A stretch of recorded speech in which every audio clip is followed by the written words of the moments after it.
Hello and welcome to a story that will forever change your understanding of aerial combat in World War II.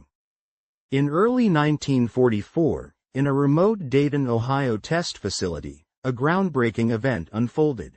One that would revolutionize fighter aircraft performance forever. Imagine a sleek P-51B Mustang, carefully pushed beyond its normal limits, surging forward under a roar that echoed a new dawn in aviation, powered by a mysterious, purple-dyed fuel.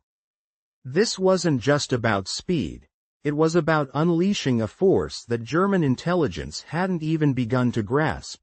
An octane rating so high, it threatened to shatter the very rules of engagement. Could a simple change in fuel turn the tide of a war? How did this revolutionary aviation gasoline, infused with chemical properties unseen in wartime, unlock speeds over 448 miles per hour at 25,000 feet, margins previously deemed impossible? And what did this mean for the Germans, whose fighters like the Bf-109G and Fw-190A suddenly found themselves outpaced, outclimbed, and outmaneuvered? Could a secret weapon, hidden in a tank of dyed purple fuel, really give the Allies a decisive edge? How did scientists in peacetime laboratories develop a fuel capable of withstanding 50% higher compression without knocking? And what if I told you that behind the scenes, American and British chemists had quietly created a fuel with an astonishing 150 octane rating? Well beyond what Germany could produce from synthetic sources. What impact did this have on the legendary Merlin engines of the P-51 Mustang, allowing them to generate hundreds of extra horsepower and turn ordinary fighters into extraordinary weapons? How did this new fuel influence aircraft speeds, climb rates, and even the daring tactics of pilots who, with the push of a throttle, could now outrun their enemies, changing the very nature of aerial combat? But the story doesn't stop there. How did this chemical breakthrough help intercept deadly V-1 flying bombs, with pilots like Major Robert Turner performing daring wing-tip maneuvers to destroy these threats before they reached London? What role did the advanced fuel play in enabling fighters to catch and destroy these flying weapons, sometimes just 6 inches from their wings, saving countless lives and altering the course of the Battle of Britain and beyond? And what about the incredible industrial effort behind this, as millions of gallons of purple fuel were produced, refined, and distributed across Europe, fueling the Allied victory? Could a change in chemistry, a drop of high-octane fuel, truly make fighters faster, climb higher, and fight smarter? And what does all this tell us about the unseen but vital role of science and industry in shaping history? The answers lie at the intersection of chemistry, engineering, and strategy, and in this video, we'll follow the trail from laboratory breakthroughs to the skies over Europe, where a simple tank of purple gasoline transformed the fate of a continent. The most extraordinary performance gains, the daring dogfights, and the strategic shifts all hinge on one question: how did a secret fuel change everything? The answer begins right now. In the early months of 1944, in a remote test facility situated in Dayton, Ohio, a particular scene unfolded on a clear, chilly day that would prove to be a turning point in aerial combat history. A test pilot, with calm precision and unwavering focus, gently adjusted his hand on the throttle of a sleek P-51B Mustang, a fighter aircraft renowned for its exceptional performance. He was deliberately pushing the aircraft beyond its typical limits, carefully surpassing the standard war emergency power setting that was usually employed only in critical situations. The engine, an engineering marvel of its time, responded with a formidable roar as it surged forward, the power-boosting pressure skyrocketing to an astonishing 75 inches of mercury, an indication of the immense force now coursing through the engine's arteries. This dramatic increase was made possible by a new, experimental aviation fuel, known simply by its designation as grade 150. As the pilot advanced the throttle further, the aircraft's airspeed indicator rapidly climbed past benchmarks that had, until then, defined the upper echelons of Allied fighter performance. At an altitude of 25,000 feet, the Mustang's speed on-screen soared to a remarkable 448 miles per hour.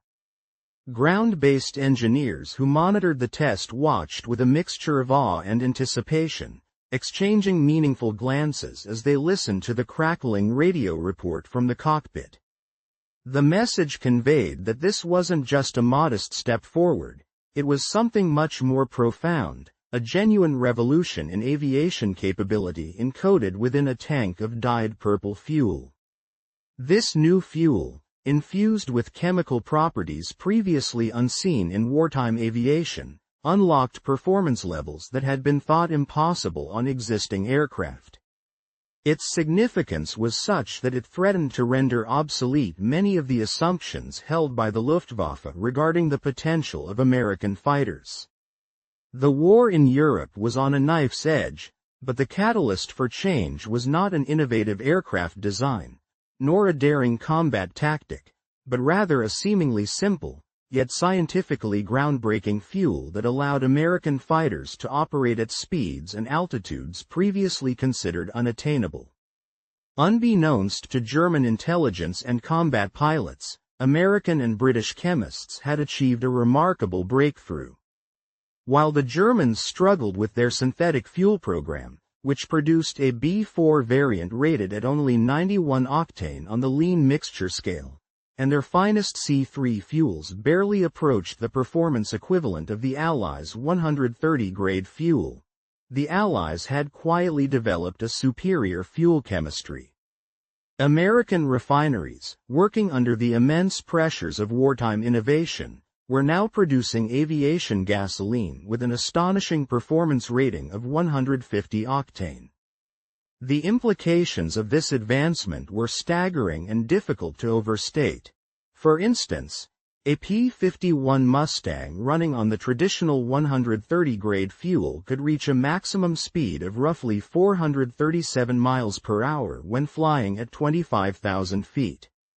However, the same aircraft, flown by the same pilot at the same altitude, but fueled with the new grade 150 fuel, could surpass 448 miles per hour, an increase of over 10 miles per hour, a substantial margin in aerial combat terms.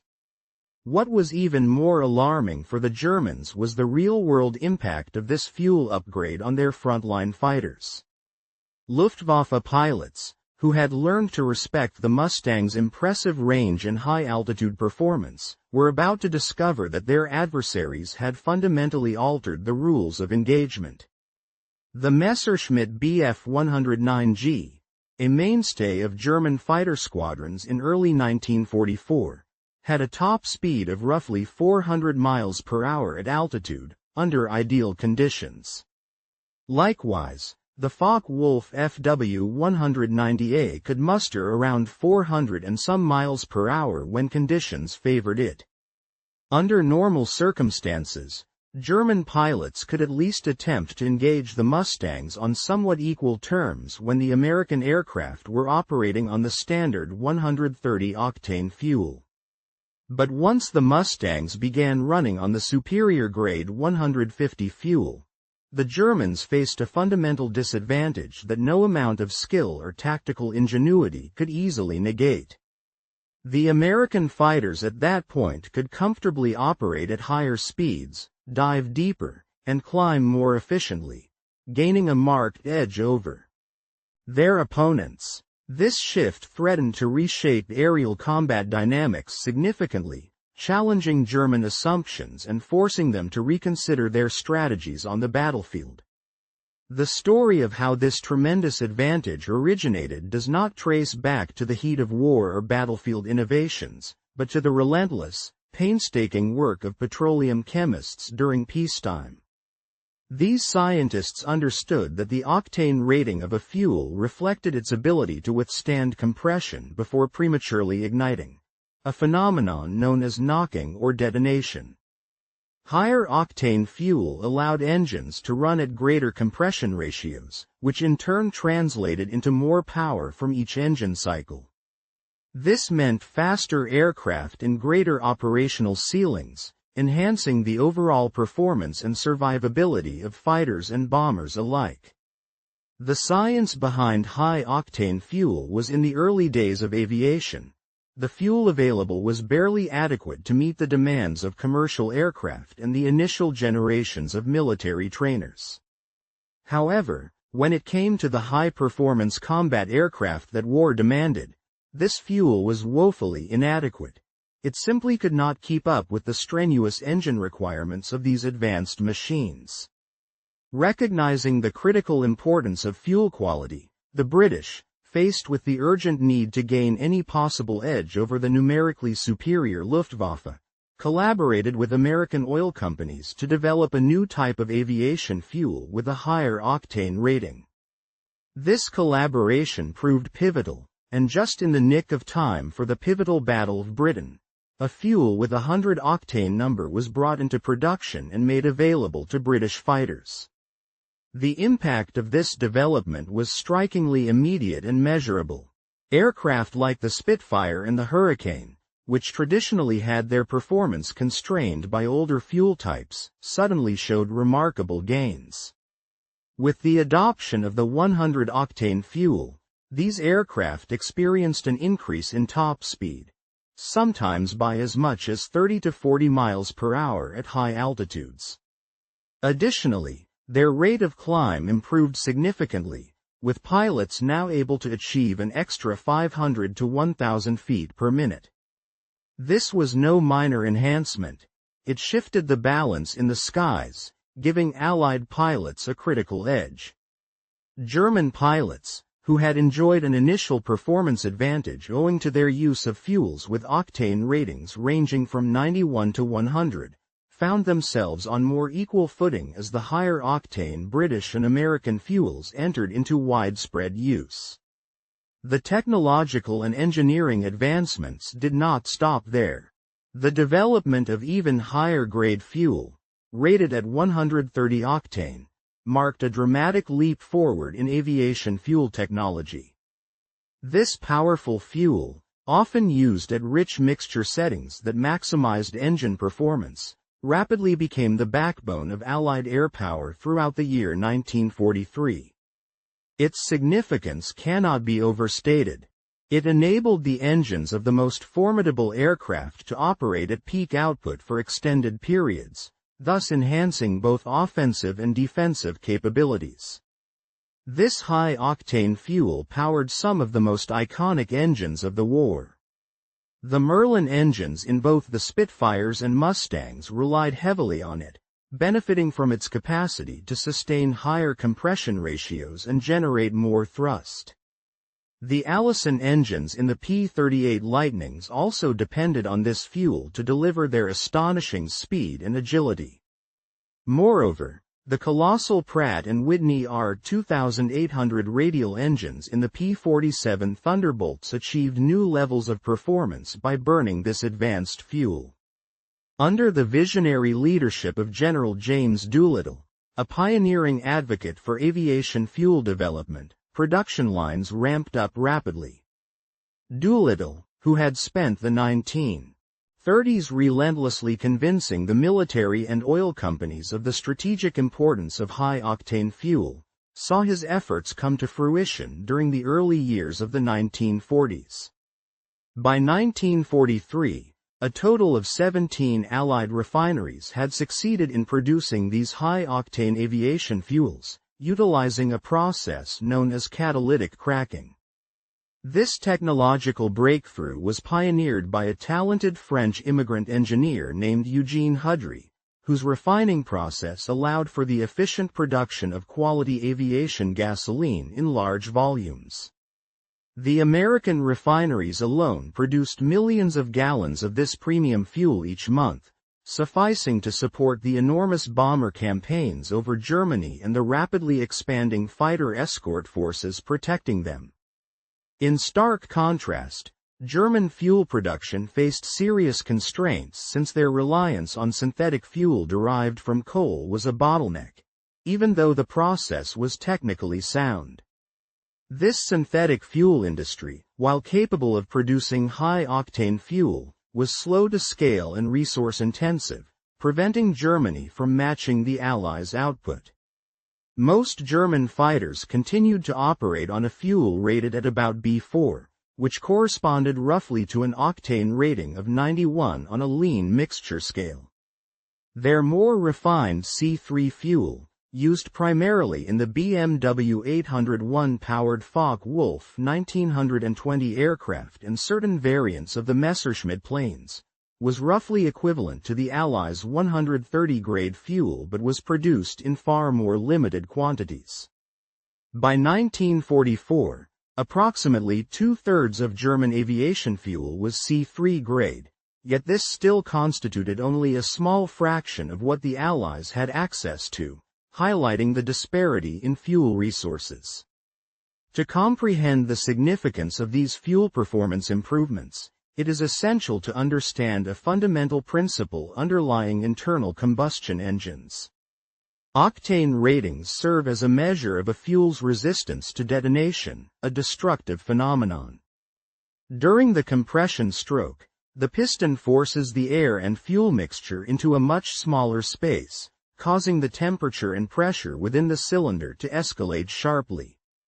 If the fuel's resistance to spontaneous ignition, its detonation point, is too low, the mixture can ignite prematurely before the spark plug fires. This uncontrolled combustion, known as detonation, results in shock waves that can severely damage or destroy engine components. Conversely, higher octane ratings indicate leak-catch or challenge it, thus providing a significant edge in defending the vital bomber streams. To accomplish this, a substantial increase in engine performance was necessary, which in turn called for advancements in fuel technology. The development and deployment of high-performance fuels, capable of withstanding greater compression ratios without detonating prematurely, became a critical factor in achieving these enhanced speeds and climbing capabilities. By definition, octane ratings are capped at a maximum of 100 because this value signifies the resistance to knocking that is equivalent to pure iso-octane, a standard fuel often used as a benchmark in research. Performance numbers, however, go beyond just octane ratings, serving as a measure of how much better than iso-octane a particular fuel can perform under real-world conditions. For instance, a fuel with a performance value of 150 signifies that it can tolerate 50% more compression before detonating compared to pure iso-octane, thus allowing engines to operate at higher compression ratios for increased power output. Creating such a high-performance fuel involved the addition of specialized anti-knock compounds. The most prominent among these chemicals was tetraethylide, which effectively raised the fuel's resistance to premature detonation. Achieving the desired results also required meticulous blending of aromatic hydrocarbons, including compounds like toluene and xylene, with conventional gasoline.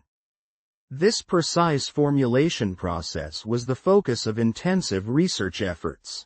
During the years of 1942 and 1943, British fuel chemists at the Royal Aircraft Establishment experimented with numerous blend variations, seeking the optimal combination that balanced anti-knock performance, energy content, and manufacturability. Meanwhile, American researchers at Wright Field conducted similar parallel investigations, sharing their data and findings with their British counterparts. By the early months of 1943, both nations had succeeded in producing experimental batches of what was initially designated as 150-grade fuel. The terminology, however, was somewhat misleading because it implied an octane rating of 150, which was chemically impossible given the scale of octane measurement. In reality, this 150 grade referred to a fuel with a performance number of 150 on the rich mixture scale, indicating its ability to withstand greater compression, while maintaining the standard 100 octane rating on the lean mixture scale. To facilitate identification and handling, these experimental fuels were dyed purple, making them immediately distinguishable from standard gasoline. They underwent extensive testing throughout the year 1943, and the results surpassed even the most optimistic expectations. When used in Merlin engines, power plants for aircraft like the P-51 Mustang, these fuels allowed for significant performance gains. At the higher octane grades, Merlin engines could sustain manifold pressures of about 75 inches of mercury. By contrast, on standard 130 grade fuel, the maximum manifold pressure was approximately 67 inches. This increase allowed engines to generate substantially more horsepower, directly translating to improved aircraft performance. For example, in the P-51D Mustang equipped with a Packard Merlin V1650, the engine produced approximately 1,490 horsepower at standard military power settings when fueled with the 90 flavored grade. With the introduction of the 150 grade fuel, and operating at war emergency power settings far beyond normal operational limits, this same engine in the P-51B variant with its V1650 Merlin achieved approximately 1,720 horsepower. This jump in power output effectively pushed the aircraft's performance close to the ballpark of approximately 1,600 horsepower under ideal conditions. Flight testing at Wright Field confirmed that these performance improvements were not mere laboratory results but tangible in-flight benefits across various flying regimes. The aircraft's maximum speed at altitude increased by roughly 25 to 30 miles per hour, providing fighters with a crucial advantage in speed and maneuverability. Additionally, their rate of climb was enhanced by several hundred feet per minute, facilitating better interception and interception tactics. Crucially, these marked advancements did not necessitate any modifications to the aircraft's design or structure. The same Mustang, flown first on standard grade fuel and then on high-performance, 150 grade fuel on different days, demonstrated clear and measurable improvements simply because of the different fuel they consumed, an indication of how critical fuel formulation had become to wartime aircraft performance. By early 1944, the decision was made to begin deploying this high-performance fuel across operational fighter squadrons. The timing of this transition was carefully orchestrated. It coincided with ongoing efforts to strengthen the Allied air campaign and to address the mounting losses suffered by the 8th Air Force based in England. Tasked with conducting daylight strategic bombing missions deep into German territory, this force was under severe pressure. Despite the arrival of the first P-51 Mustangs in December of 1943, the German fighters, still formidable and aggressive, continued to prove challenging and costly for the American bomber formations. What American military planners truly needed was not merely an escort fighter with extended range but one that could fly faster than the German interceptors, making it nearly impossible for enemy fighters to catch her. In the summer of 1944, Allied forces made significant advances in aerial warfare technology, notably through the careful introduction of a new type of aviation fuel designated as Grade 150. This fuel, which was delivered to England starting in May of that year, represented a critical step forward in enhancing the combat capabilities of Allied fighters. The distribution process was meticulously managed to ensure optimal allocation. Not every fighter group received the upgraded fuel immediately or simultaneously. Instead, The notable 8th Air Force adopted a strategic approach, initially supplying only selected squadrons. The purpose was multifaceted: to streamline logistics related to the supply chain and to systematically evaluate how the new fuel affected aircraft performance and combat effectiveness in real-world scenarios. Meanwhile, the British Royal Air Force, which had pioneered many of the early testing phases for this fuel, also began re-equipping its fighter squadrons with the grade 150 fuel. The priority was intentionally concentrated on units that were tasked with high-speed interception missions, especially those engaged in combating the German V-1 flying bombs. These deadly weapons had started to terrorize London and other southern English targets from June of 1944.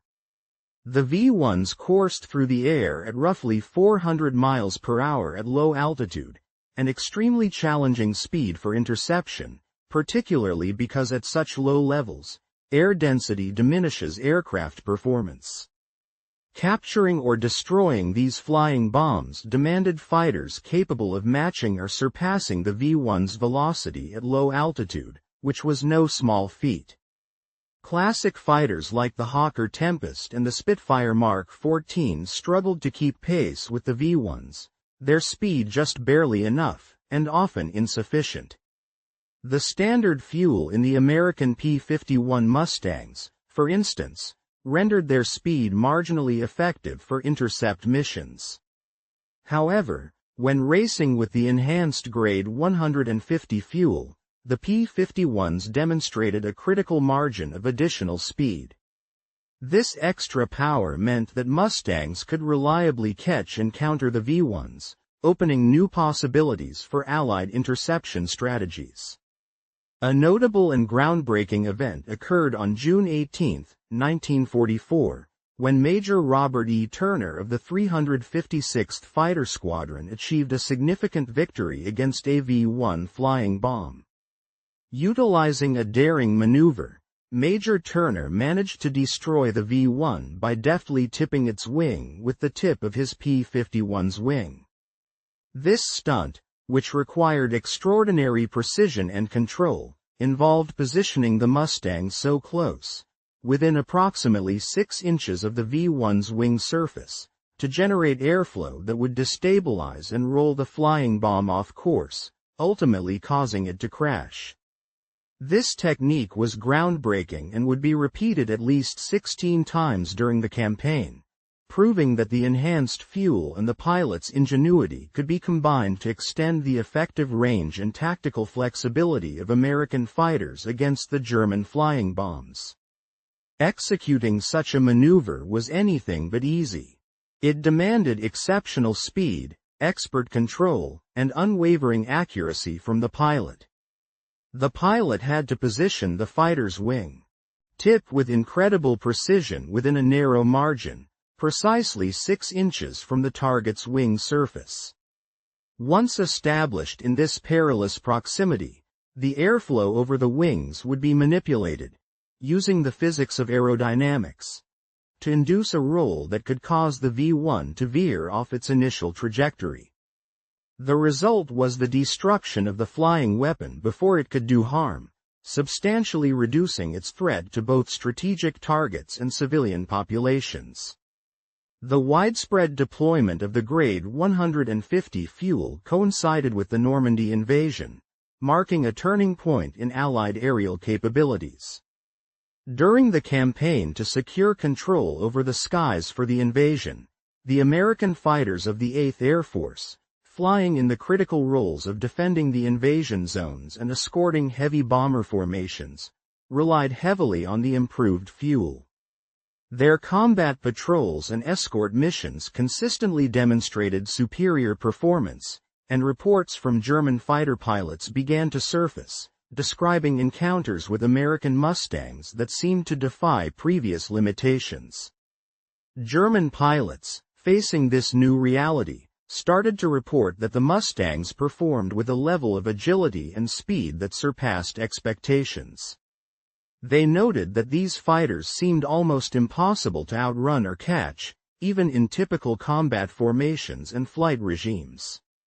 The pilots also observed that the Mustangs appeared to possess extraordinary power reserves, enabling them to accelerate away from German interceptors with remarkable ease. These reports, initially considered to be exaggerations or the result of pilot fatigue and stress, were dismissed by German intelligence officials as just that, exaggerations born of the exhaustion and mounting losses faced by their fighters as the war progressed. However, this initial assumption proved to be fundamentally flawed. The reports of enhanced performance were rooted in reality and would be confirmed only after the war when comprehensive analyses and debriefings took place. Among the many German pilots who served as experts and witnesses was an ace known by the nickname General. With a record of 275 victories, most of these achieved on the Eastern Front, General flew combat missions over Germany in the subsequent test flights conducted after the initial introduction of the upgraded fuel. American fighter pilots observed notable improvements across several key performance metrics of their aircraft. Conspicuously among these were the P-51 Mustangs, along with the P-47 Thunderbolt and the P-38 Lightning, all of which exhibited marked enhancements in their overall capabilities during these evaluations.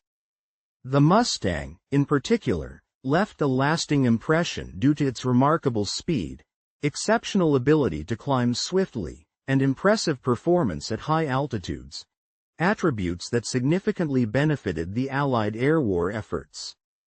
However, what these pilots and their crews did not fully realize amidst these flying feats was that their aircraft were operating far beyond the originally intended performance envelope.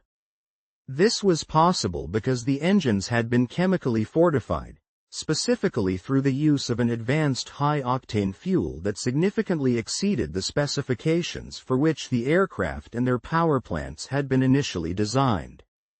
The Mustang engines, powered by the famous Merlin engines developed by Rolls-Royce and manufactured under license by Packard in the United States, had been fine-tuned with great care to stay within safe thermal and mechanical limits, especially concerning detonation margins, which are critical to engine longevity and reliability. When pilots pushed their engines to higher boost pressures, settings that the original engineers had never envisioned, the engines were essentially operating in uncharted territory. This was made possible by a breakthrough in fuel technology, the introduction of a specialized 150-octane fuel. This fuel was revolutionary because it enabled engines to run at these extreme power levels without the catastrophic engine damage that would normally occur due to detonation, an uncontrolled, explosive combustion that can quickly destroy an engine. Without this advanced fuel, operating at such high boost pressures would have meant risking early engine failure and increasing maintenance problems drastically. The chemistry behind why this high-grade fuel was so effective lay in the complex interplay of molecules within the engine's combustion chamber. The key additive that made this possible was tetraethyl lead, a compound that functioned as a powerful anti-knock agent. It interfered with the chemical chain reactions responsible for spontaneous ignition, thus allowing the engine to run more aggressively at higher pressures and temperatures without knocking or pre-ignition. Nevertheless, this chemical enhancement was not without its drawbacks. Tetraethyl lead was highly toxic, which meant that handling it required meticulous care by ground crews to prevent poisoning and contamination. Moreover, the presence of lead deposits in critical engine parts, such as spark plugs, valves, and cylinder walls, had adverse effects over time, necessitating more frequent maintenance routines. The deployment of 150-octane fuel, with its high lead content, consequently accelerated issues like fouling of spark plugs and increased wear on cylinders. American maintenance teams responded swiftly and efficiently to these challenges. They adapted their procedures to mitigate the increased wear, Spark plug replacement was performed more frequently, and engine inspections were conducted more regularly to monitor wear and tear. Likewise, overhaul schedules for engines were shortened to prevent long-term damage. Despite these increased maintenance demands, the performance gains gained from the new fuel were deemed well worth the extra effort, particularly in critical combat scenarios. In addition to the technical adjustments on the ground, pilots themselves had to undertake a significant change in operating procedures. To harness the full potential of the new fuel, they needed to push their aircraft's engines to higher manifold pressure limits, effectively increasing the power output. However, this came with cautionary requirements. For instance, pilots had to be vigilant to avoid overboosting the engines, especially at lower altitudes where the air was denser, thereby increasing the risk of engine damage from excessive pressure and heat. One of the most crucial changes involved managing fuel consumption efficiently. While the high-octane fuel delivered more power, running engines at maximum boost continuously drained fuel supplies rapidly, which was particularly problematic during long escort missions. Missions to targets like Berlin already stretched the Mustang's operational range to its very limits, making fuel economy an essential consideration. Consequently, pilots learned to balance the desire for maximum power with economic throttle control, knowing when to push engines for overtaking or combat and when to modify settings for more economical cruising. Documentation from combat reports during the summer and fall of 1944 vividly reflects the impact these technical and operational enhancements had on the war effort. Fighter groups flying B-17 Flying Fortresses and B-24 Liberators, equipped with the new high-octane fuel, consistently reported higher ratios of enemy aircraft shot down to aircraft lost, an indicator of improved combat effectiveness. Furthermore, these Mustangs gained a newfound edge in their ability to intercept and engage German fighters, which had previously relied on their superior speed and agility to make rapid, slashing attacks before disappearing into the skies. After utilizing the high-grade fuel, German fighters found themselves increasingly unable to outrun their pursuers, dramatically altering the tactical dynamics of aerial combat over Europe. On 6 August, 1944, Lieutenant Hollis Bud Nayland of the 15th Air Force, among many other pilots, the 357th Fighter Group, a distinguished unit flying in the context of Operation Frantic Missions, an operation involving Allied aircraft delivering supplies and conducting missions to support Soviet forces based behind enemy lines, found themselves often engaged in encounters with German fighters over Eastern Europe. During one such aerial clash, a pilot named Nayland was flying his renowned P-51D Mustang, affectionately named Hell's Bells, which was fueled with approximately 150 octane gasoline, the highest grade available at the time, giving his aircraft an additional edge in performance.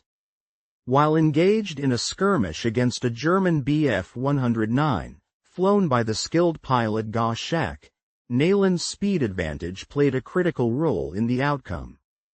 As the combat unfolded, Nayland quickly closed the gap between himself and the enemy fighter, exploiting his aircraft's superior acceleration and maneuverability.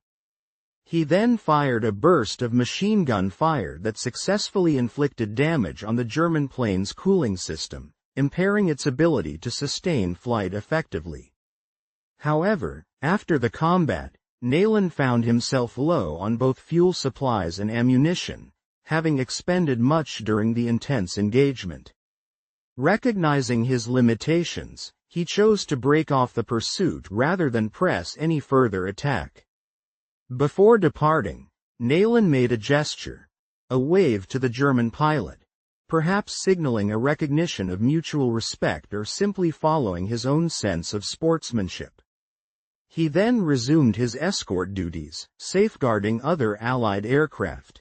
Meanwhile, German pilot Schack was able to make a belly landing near German lines, though his aircraft was badly damaged and no longer operational. For the next 4 decades, Schack pondered why Neylan hadn't finished him off entirely, why the American pilot hadn't fired again or taken another decisive action to eliminate him completely. Unbeknownst to Schack, Neylan believed that he had only inflicted damage instead of causing outright destruction, influencing his decision to withdraw from the fight. Decades later, when historians succeeded in connecting the two pilots and arranged a meeting in Germany, Schack openly acknowledged the exceptional performance of the American P-51 Mustang that Neylan had flown. He admitted that this particular aircraft's speed and the sheer display of power during their engagement surpassed anything he had previously encountered in combat. The rapid closing speed and the reserves of thrust that Neylan's Mustang exhibited during the encounter signified a level of performance that stood out from earlier dogfights involving American fighters. This encounter had an impactful psychological effect on Luftwaffe pilots, those flying fighters defending the German skies. Already outnumbered by Allied forces and facing aircraft that had increasingly demonstrated superior performance, Luftwaffe pilots now had to contend with fighters that seemed to have virtually unlimited performance margins. The threat posed by the P-51D Mustang was not just in its speed or combat ability but also in how it altered the tactical landscape, the options available to the German pilots. They could attempt massed hit-and-run attacks, hoping that sheer volume might compensate for their disadvantages and overwhelm the Mustang escorts. Alternatively, some pilots might choose to avoid combat altogether, conserving their aircraft and pilots for future engagements, understanding that they risked being shot down if they engaged and lost. The most aggressive tactics involved engaging the Mustangs directly, though this was increasingly perilous, since these fighters were faster, more aerodynamically maneuverable, and flown by American pilots who grew more confident and aggressive with each encounter. The implications of this situation were so profound that Reich Marshal Hermann Göring, the commander of the Luftwaffe, famously remarked that the sight of P-51 Mustangs flying over Berlin signaled that the war, in his view, was essentially lost. This statement reflected the deepening strategic crisis faced by the Germans. The Mustang's long-range capability meant that no part of Germany was safe from daylight bombing raids conducted by American heavy bombers, an air campaign that would keep relentless pressure on German industry and morale. The situation worsened in mid-1944 with the development and deployment of superior aviation fuel, a high-octane gasoline of approximately 150 octane, further shifting the balance in favor of the Allies. Such fuel, often referred to as 150 grade, increased engine performance, boosting aircraft speeds, climb rates, and overall combat effectiveness. Luftwaffe technical intelligence units managed to obtain samples of this advanced fuel, either from captured drop tanks or wrecked Allied aircraft, and their chemists confirmed that the Americans had made significant strides beyond the capabilities of German synthetic fuels. German fuel manufacturers had been producing synthetic aviation gasoline, but the performance characteristics of this fuel had not matched the high standards of the American 150-octane fuel. There were reports suggesting that late-war German C-3 fuel approached similar performance numbers, but production was limited, and the fuel's quality was inconsistent and unreliable. The Allied strategic bombing campaigns, especially the series of raids on major synthetic fuel plants such as those in Leuna being a primary target, during May and June of the year 1944, severely curtailed German fuel production by the middle of the year 1944. Allied pilots operating in the European theater exhibited a significant disparity in experience levels compared to their German counterparts. While American pilots generally accumulated several hundred hours of flying time before stepping into combat zones, many German pilots entered the fight with a more substantial amount of combat experience, often having already faced numerous engagements on the Eastern Front. This difference in training and experience levels played a crucial role in shaping the air battles over Europe. From the beginning of January through the end of May in the year 1944, prior to the widespread deployment of the new 150 grade aviation fuel, American bomber crews endured relatively high loss rates during their missions. These losses ranged approximately from 3 to 6% per sortie, a sobering statistic that, while not unsustainable, represented a painfully high toll in terms of aircraft and crew casualties. The air war was undeniably costly during this period, and each mission carried significant risk. However, following several pivotal technological and strategic developments, most notably the introduction of the advanced 150 grade fuel, the situation began to improve markedly. Between the months of June and December in 1944, after gaining air superiority over the battlefields of Western Europe and implementing the new fuel, American bomber operations experienced a substantial decline in losses, with rates dropping below 2% per mission. This decline not only reduced the attrition of aircraft and crews but also enabled the Allies to maintain a more sustained and effective aerial bombing campaign. In tandem with these reductions in losses, there was a dramatic surge in pilot victories. The widely dispersed fighter groups operating under the 8th, 9th, and 15th Air Forces achieved a cumulative tally of approximately 4,950 German aircraft destroyed in air-to-air combat from late 1943 through May 1945. Notably, a significant portion of these victories occurred after the pivotal turning point of June 1944, coinciding with the Allied break through Normandy and the subsequent strategic gains. Throughout 1944, the German Luftwaffe, which had entered the year with a substantial and seasoned force despite suffering severe losses on the Eastern Front, faced a relentless destruction campaign that systematically eroded its strength.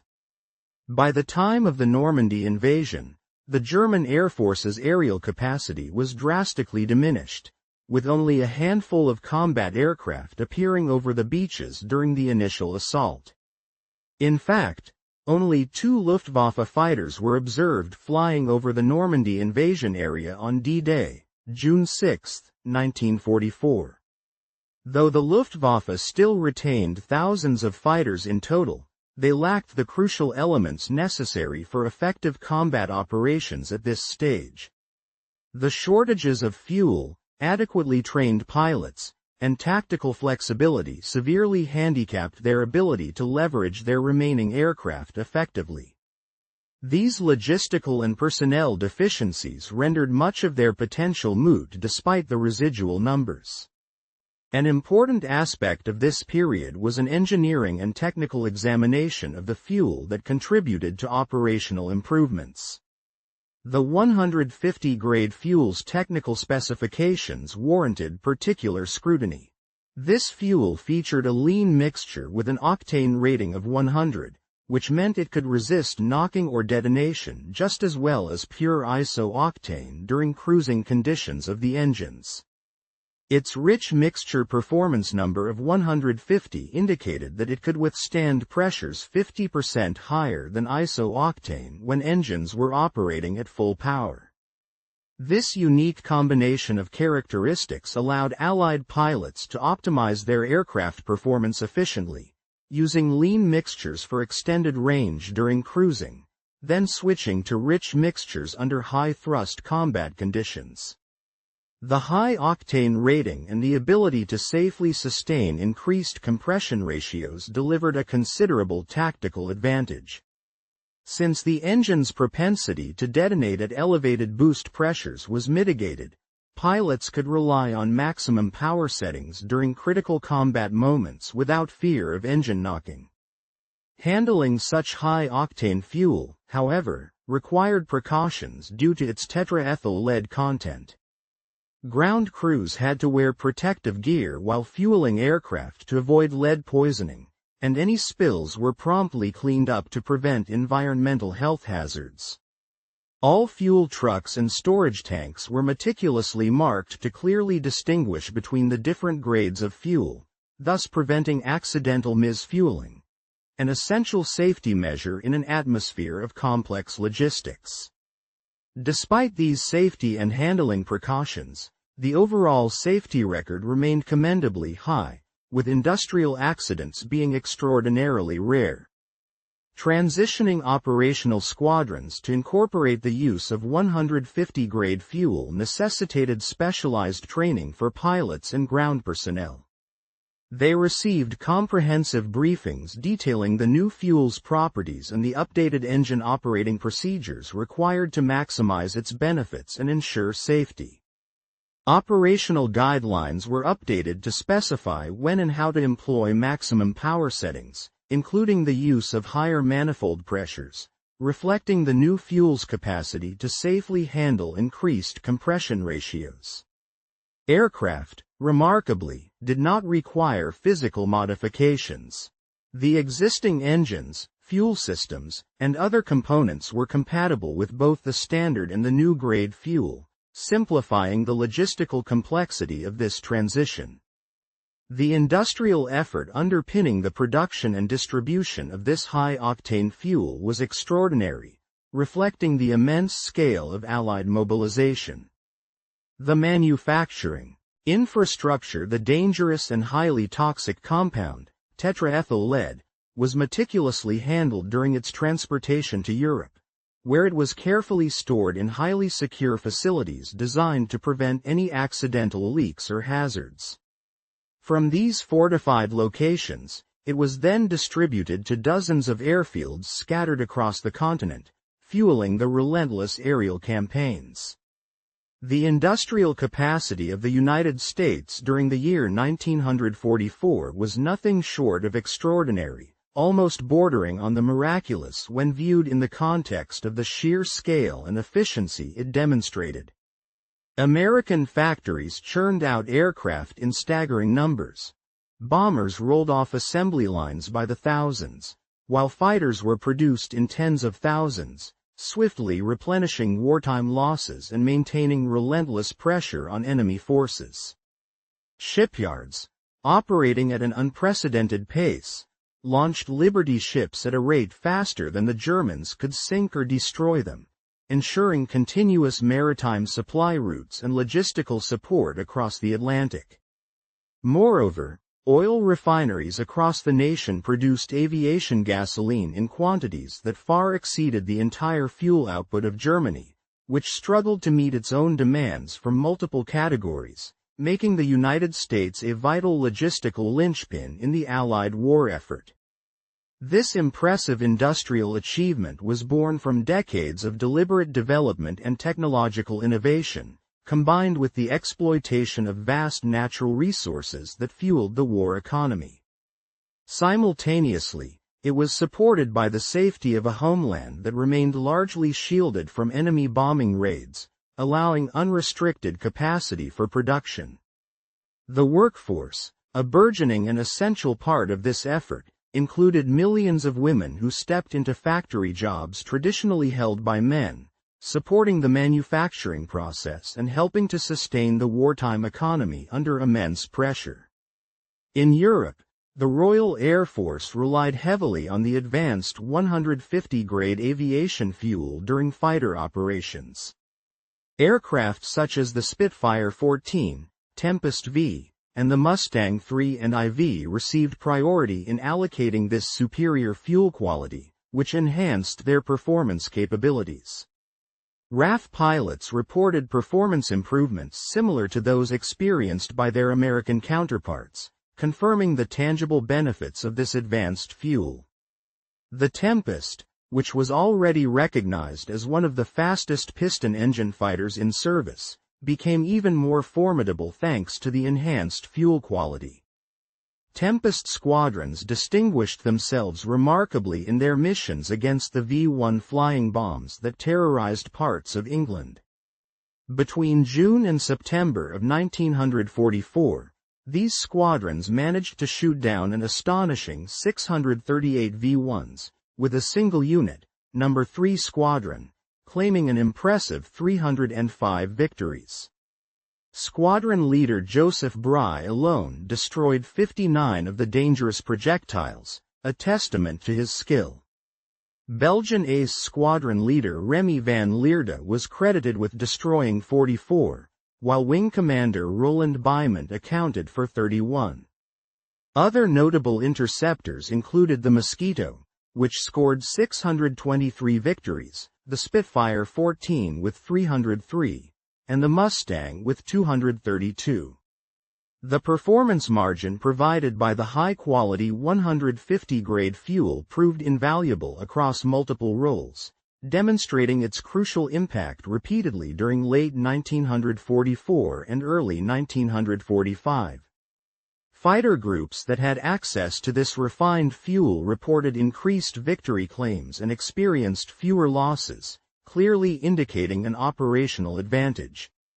By March of 1945, almost every P-51 Mustang unit was utilizing this superior fuel, underscoring its importance in their operational effectiveness.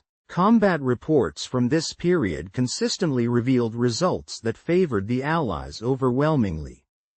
German fighters seldom challenged the formations effectively, and when initial encounters did occur, their forces generally suffered severe losses. By April of the same year, missions over Germany often found no aerial opposition at all, reflecting the comprehensive dominance achieved by Allied air forces. The Luftwaffe was effectively finished.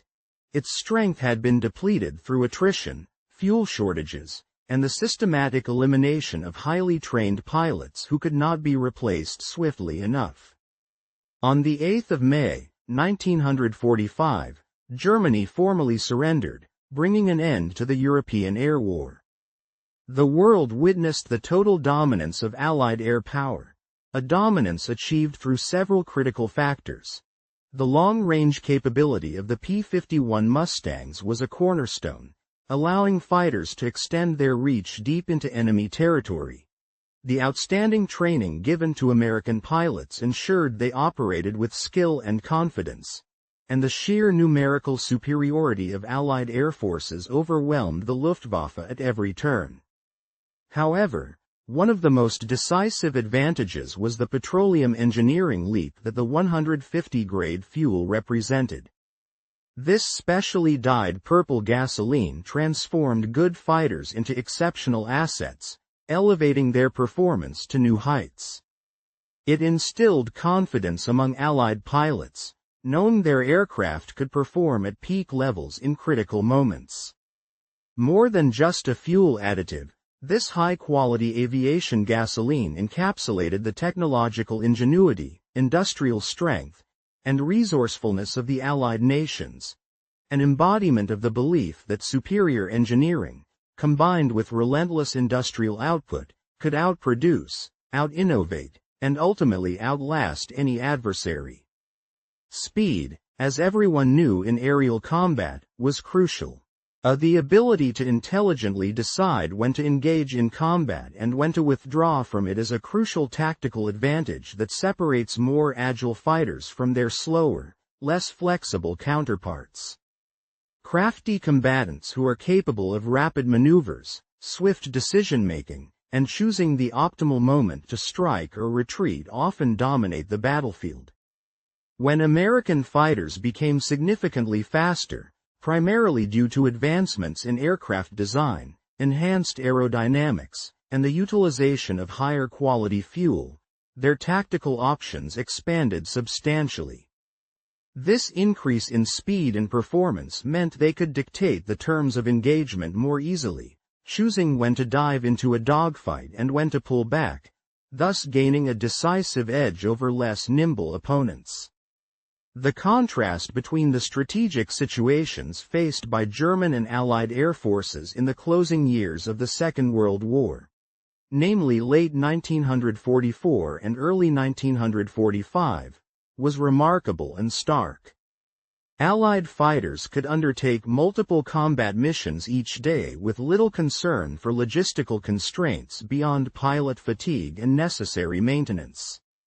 Their operational tempo was high, enabling continuous presence over critical battle zones and the swift reaction to emerging threats. Conversely, German fighters often found themselves grounded more frequently than they flew due to shortages of fuel, which had become a significant limiting factor by this stage of the war. When the German aircraft did take to the skies, they had to adhere strictly to fuel conservation protocols. These measures severely restricted their combat effectiveness and tactical flexibility, forcing them to operate more cautiously and often in a limited capacity. For a German pilot, the stakes of using excessive fuel in a single encounter were grave, as running out of fuel meant that even if they survived the combat, they might not make it back to their base safely. This constraint added a layer of strategic risk to every sortie, making each flight a high-stakes gamble. By contrast, Allied pilots enjoyed the luxury of ample fuel reserves. They could deploy maximum power when needed, such as during a sudden attack or an evasive maneuver, confident that their aircraft had enough fuel to return safely. This operational freedom played a crucial role in shaping their tactical approach, allowing them to pursue more aggressive strategies, push the envelope of performance, and sustain prolonged combat operations. The strategic implications of this contrast were profound. Allied fighters could maintain continuous patrols, respond aggressively to threats, and carry out operations with persistent pressure on enemy forces. German fighters, however, were forced into more conservative tactics, timing their attacks carefully, conserving fuel rigidly, and often breaking off engagements not necessarily because they were losing but simply because they risked exhausting their fuel supplies. Luftwaffe pilots carried the weight of the knowledge that any sortie might be their last, not necessarily because they feared being shot down but because they might lack the fuel to attempt another mission. Their military and logistical limitations cast a shadow over their operational capability, constraining their strategic options considerably. In stark contrast, Allied pilots flew with confidence rooted in material superiority, bolstered by an industrial capacity that supplied them with more efficient aircraft, superior fuel, and a robust logistics network. They knew that their planes were faster and more maneuverable, their fuel supplies abundant, and their support systems, ranging from maintenance crews to refueling stations, highly effective. This sense of material advantage translated directly into their tactical conduct. It emboldened them to adopt more aggressive tactics on the battlefield, often resulting in better combat scores and higher survival rates for the pilots. The story of the development and deployment of Grade 150 fuel underscores the importance of industrial capacity in warfare. Victory in the skies was not merely about producing more aircraft but about manufacturing aircraft that performed at optimal levels, supported by the best possible fuel. It was not just about having enough fuel but possessing fuel of a superior quality that enabled the engines to operate at the highest manifold pressure and power settings reliably. Nor was it solely about training pilots to be skillful. It encompassed a strategic abundance of well-trained personnel backed by a burgeoning industrial infrastructure capable of rapidly replacing losses, a logistical advantage that the Germans found increasingly difficult to match. The unaided efforts of chemists and engineers working behind the scenes, never exposed to combat, never flown through anti-aircraft fire or enemy fighters, played a decisive role in this technological and industrial race. Their work in laboratories, refineries, and research facilities measured in performance numbers, pressure gauges, and chemical compositions directly influenced the outcome of aerial battles over Europe in the years of 1944 and 1945. Every time a P-51 Mustang pilot pressed forward on the throttle and felt the surge of power that German fighters could not replicate, he was benefiting from cutting-edge chemical engineering that transformed crude oil into a fuel capable of unleashing the aircraft's true potential. German strategists initially believed that American fighters would perform within predictable ranges, constrained by aircraft design parameters and standard fuel capacities. However, what they encountered instead was a different reality.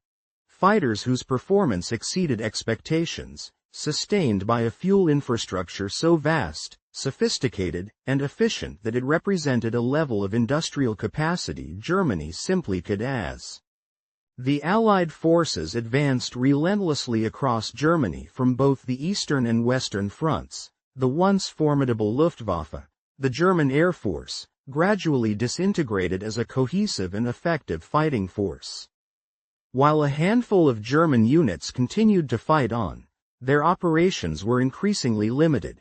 Many of these remaining aircraft could barely muster enough fuel to carry out a single sortie, often sufficing only for a brief attack or reconnaissance mission before they had to return to base. The advent of jet fighters, exemplified by the introduction of aircraft like the Messerschmitt Me 262, marked a significant technological milestone in aviation history. These jets represented the culmination of years of development, showcasing capabilities far beyond those of piston engine fighters. However, their impact was undermined by the timing of their arrival. They came too late to alter the overall course of the war, and by their limited numbers.